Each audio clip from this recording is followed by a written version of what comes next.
Alright mga boss, welcome back dito po sa Denry Adoy TV Sports. Well, nandito na naman ako, ibig sabihin ako po yung nagmamadali na namang pumasok, no? Alright, well kasi po meron tayong gustong pag-usapan, no, mabilisan lang, no? Dahil nga po, alam nyo naman, maraming updates. Totoo po yung updates, ha? Okay, simulan na po natin, pero mag-subscribe muna kayo, no? Pwede po ba mag-subscribe muna at mag-follow? Pwede po ba yon? Salamat po. Alright, so dito na po tayo guys sa ating gustong pag-usapan muna, ha, na Gilas Pilipinas. Na sabi ko nga po, ayan na, no, ang ating naturalized player, hindi pa pala, ina-apply for naturalization na si Benny Boatwright. Alright, so Benny Boatwright, right? Okay, so in the process na po siya, no, at meron pa pong kasama dyan na yun nga, 6'11", pero hindi po siya Gilas, ha. Okay. Alright, so yun po ang ating balitang Gilas. Okay, at nai-issue po ngayon na possible daw pong si Troy Rosario ang magiging kapalit po ni Calvin Optana sa lineup. Well, tignan pa rin po natin, no? Possible po kasi sabi ko nga po, yung 3-point niya sa labas, yung ability niya po, no, na maglaro nga sa labas at meron din sa loob, sa height niya, malaking bagay po yun. Kaya ako, I'm in favor ko sa kaling mangyari yun. Alright, so talaga pong Gilas, barangay Gilas na po talaga ang usapan natin dito. Alright, so on the other hand naman po, meron po tayong another update na naman dito kay Munson naman, no? PBA naman tayo. At si Munson naman daw po, marami po nagkakalat dyan ng mga vlogger na siya daw po ay nasa trading block, no? Well, wala naman po sinabing direct ang ganon yung coach.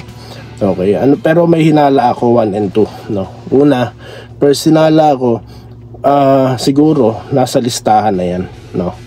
Alright, ng alin? Parang yung nangyari kay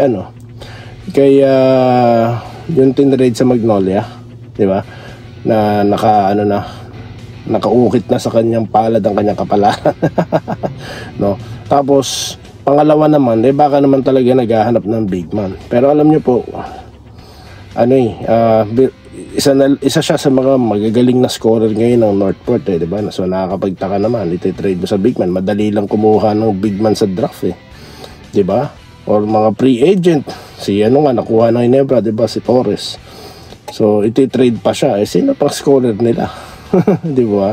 So pwedeng maging number 1 reason, no? Alright, anyway, gusto daw nila ng big man. So dun po tayo nagtataka, bakit din yung pinasign pala si Greg Slaughter? Siguro nga nasa listahan na rin po ng alam na yung kapalaran sa buhay, no? Alright, yun na po siguro ang mangyayari doon. Okay, so yan lang po muna guys ng ating mga update, no? Sobrang bilis. Alright, I tried to connect, no, sa internet connection para po sa mga pa-shoutout, no? Pero ang tagal po ng ating connection. So paano ba yan? Wala pong pa-shoutout, no? Yung mga regular na lang po muna. Ito, meron na pala. Si Sir Joseph Pineda, okay, Sir Christian Arahan, at ito pong si Ma'am Irene Quiles, Ma'am Minerva Jaba, okay, Sir Andresito Alantason, Sir Lawrence Cureg, ayan. At si Sir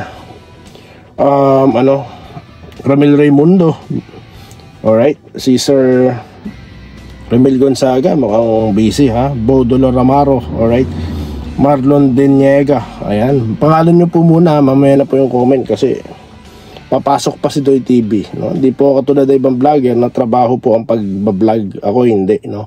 Ano lamang po ito, Fashion Nax. Glenn Bonifacio ng UK, Glenn Robert Cabiab, alright, at si Sir Andresito, nabanggit ko na kanina, Enrique Rivero, Carlito Bolima, Romel Sales, Joel Bentino, Romulo Macaraeg, ayan, Doy TV More Power, salamat po, Jose Marie Manzanilla, Meryl Brioso, Archie Makirano, Roderick Rodriguez. Ito, mamaya mababasa tayo, may special request, bawasan daw pong pagtawa. Brigido Castillo, ayan, mga bagong pangalan po ito, Jolevere, yan. So yan lang po muna guys ang ating mga pa-shoutout. Mamaya na po ang ilan, no? Dito lamang po sa mas pinalakas na Doy TV Sports on the road. Muli, maraming salamat po, ha, sa inyong pakikinig. Salamat po sa panonood. Subscribe na para sa mga susunod na basketball at boxing videos.